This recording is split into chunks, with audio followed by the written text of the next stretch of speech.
Bonjour et bienvenue sur STP, la seule chaîne qui a pour but de sauver ta planète.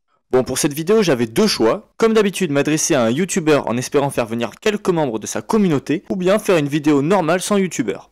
Mais quel youtubeur pourrait bien être associé à une douche ou à une baignoire? Ok les mecs, je vais faire une vidéo sans youtubeur et aujourd'hui je vais te montrer 4 façons d'économiser l'eau de ta douche. L'eau, et plus particulièrement l'eau potable, est une denrée indispensable à la vie de tout être vivant. En 2017, il y a déjà de très grandes inégalités d'apport d'eau dans le monde, mais en Europe, il faut avouer qu'on est plutôt tranquillou. Mais c'est pas pour autant qu'il faut en abuser, et vous verrez qu'en 2115, ce sera pas vraiment la même chose, et je suis désolé de vous l'apprendre. Donc voilà pourquoi on doit réagir tous ensemble, et on va commencer aujourd'hui avec cette petite vidéo. C'est parti.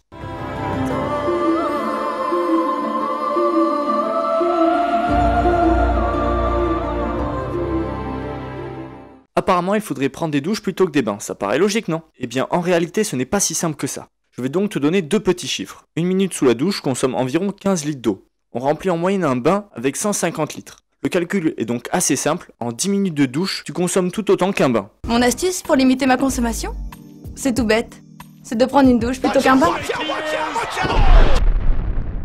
Le truc c'est que cette donnée fait vraiment réfléchir. Donc j'ai demandé à mes potes, oui j'ai des potes, combien de temps ils passaient sous la douche en moyenne. Et c'était quasiment toujours autour de 10 minutes si ce n'est plus. J'ai regardé sur internet et un français passe en moyenne 9 minutes sous la douche. Donc le cliché est carrément bidon finalement. J'ai donc décidé de te donner réellement 4 astuces qui te permettent d'économiser l'eau de ta douche. Petit 1, si tu as décidé de te détendre sous ta douche pendant un long moment, prends plutôt un bain pour économiser l'eau car tu dépenseras moins d'eau dans un bain que dans une douche qui dure plus de 11 minutes. Petit 2, la meilleure solution d'après moi est d'installer une pomme de douche à faible débit ou un limitateur de débit. Avec ça, tu peux diviser par 2 la consommation en eau par minute de ta douche sans perdre le moindre confort. Petit 3, tu peux prendre des douches rapides, entre 3 et 7 minutes, c'est des douches assez correctes, mais comme ça tu ne consommes pas une énorme quantité d'eau. Petit 4, tu peux couper l'eau quand tu te savonnes ou quand tu te shampouines. Tu peux penser que ce n'est pas grand chose, mais c'est énorme en fait, car si tu te savonnes pendant 1 minute, eh bien tu économises 15 litres d'eau, ce qui n'est pas du tout négligeable. Tu peux donc effectuer ces 3 points séparément lorsque tu te douches, mais tu peux également les cumuler, et ça, c'est agir pour sa planète. Car n'oublie pas que chaque petit geste peut avoir de grandes conséquences. Merci d'avoir regardé la vidéo en entier.